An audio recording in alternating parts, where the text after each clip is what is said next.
Gör nədir? Zeyran belə başına rəzalı var, gez.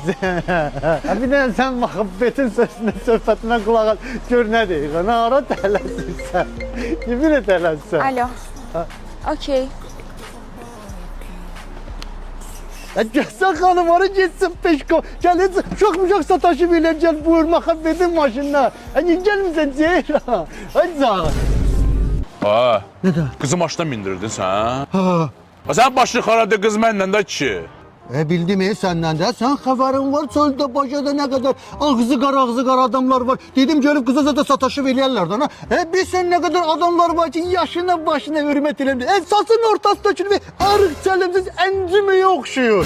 Elə adamların bir dəqiqə 20 matlıq çəlik götürüb belli büküb gəzən vaxtlar. Qadınlar mən ona görə dedim, sataşıb eləyərlər. Ona görə ki, mən səni dedim yanına apararam da gətirəm. Düzgün adam imiş biz Çox zaman. sağ ol, çox sağ ol. Sağ ol, mən sağ ol demək. Adamdan deyirəm, mən bir 20'lik və cebimdən çəlik alım da. Çəlik nə üçün? Satıb belim ağrıdan, belim ağrıya gəzim maşını. Yaxşı kart atıram məhəbbət. Yaxşı gözləyirəm. Davay, sağ ol. Get. Adamlar var ya, sataşırlar. Onu da